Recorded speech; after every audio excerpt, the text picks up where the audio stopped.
policy. With only 2 years remaining in his presidency, many observers say it's failed. Calderón's war is really Calderón's war. He thought it up. He decided to get into this on his own. Not only there was no U.S. pressure, there was basically U.S. indifference. Washington has invested $1 billion over the past 3 years to train and equip Mexican security forces. But the total amount of aid to Mexico has been cut by 30%.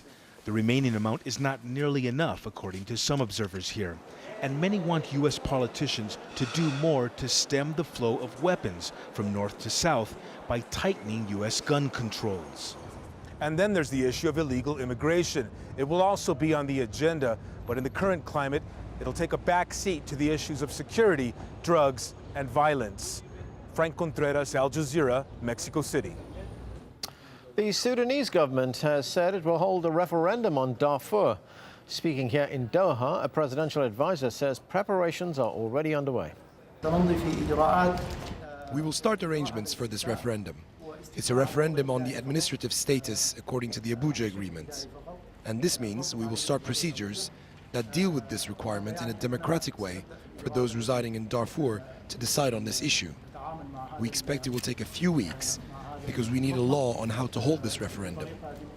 Of course, this is stipulated in the Abuja Agreement, which we adhere to, and it's not something new. Zimbabwe's president has lashed out against the West over sanctions imposed on him. Addressing party members, Robert Mugabe threatened to take over foreign firms in retaliation. He also called for a boycott of overseas goods. The European Union and the United States had earlier imposed a travel ban on Mugabe and his supporters over human rights abuses. Fighting in Côte d'Ivoire has intensified between forces loyal to disputed President Laurent Gbagbo and supporters of his rival, Alassane Ouattara. Thousands of people have been forced to flee their homes. Some are seeking refuge in an Abidjan church. Imran Khan reports. Finally, a chance to smile and to sing for some. This is St. Ambroise Church, Abidjan. But instead of spiritual healing, it's medical healing in this makeshift refugee camp. Thousands have fled the fighting between supporters of the man the West recognizes as Côte d'Ivoire's leader, Alassane Ouattara, and Laurent Gbagbo, who is clinging to power despite international condemnation. They arrive here disheveled, tired, and in desperate need of care. We have two types of people, those who only stay for a day and those that stay longer. We try and help them move to safer places. And with homelessness comes the threat of disease. The International Red Cross fears that the longer this goes on, the higher the chance of disease spreading. The most urgent needs that we are talking about are linked to health. The need for medicines is also linked to hygiene, which is also linked to the need for shelter.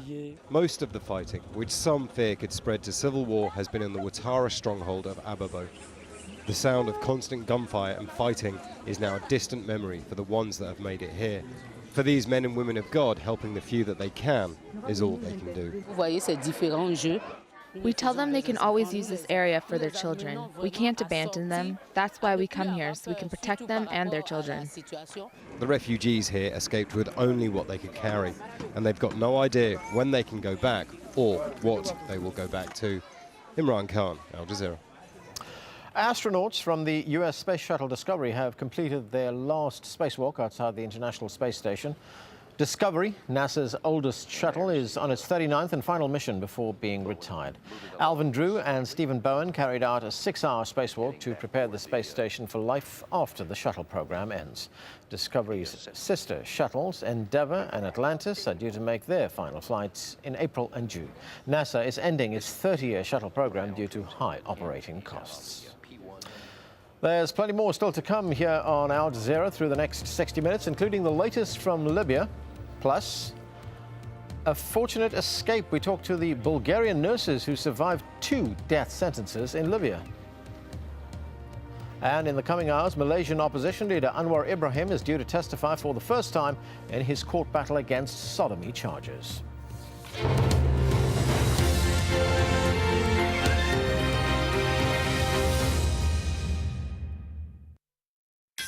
If you're a Nokia user, you can download Al Jazeera's news widget from Nokia's Ovis store. The news widget, available on compatible Nokia devices, gives users quick and easy access to real-time news updates from AlJazeera English. See the world in real time. AlJazeera Mobile. Fearless journalism. But still, they're not finished yet, huh? In-depth documentaries. The war is over, but the suffering continues for the Tamil civilians displaced by the conflict. Informed analysis. What exactly are you protecting them from? They are not ready to go to their areas. Exclusive access. I'm talking to the Sri Lankan president. When somebody attacks you, you have to defend yourself. Al Jazeera goes behind the headlines to cover the story from every angle and every side. An uprising on the streets, showing no sign of relenting.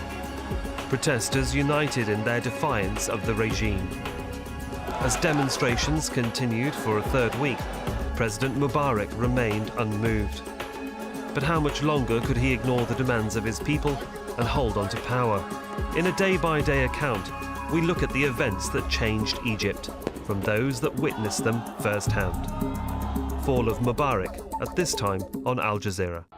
What Gaddafi has done, he dismantled or destroyed the system in the country. As chaos and violence sweep across Libya. They're living through fear, they're living through a nightmare. They're using ammunition, live ammunition. Al Jazeera hears from those who have lived in fear of Gaddafi's regime. We don't want him to leave. We want to arrest him. 42 years is too much. Libya, a state of terror. At this time on Al Jazeera. Now there's one place to discover the whole story. AlJazeera.net/English.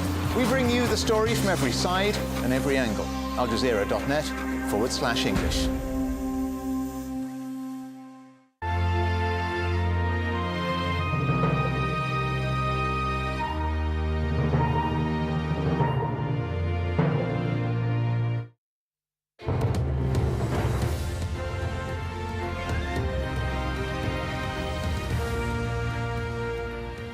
Hello, I'm Anand Naidu. This is Al Jazeera live from Doha. Our top stories. Protesters in Libya are said to have repelled a major attack by well-armed Gaddafi forces. The eastern oil port of Brega was taken over by rebels a week ago. The Libyan leader has again said he won't step down during a televised address.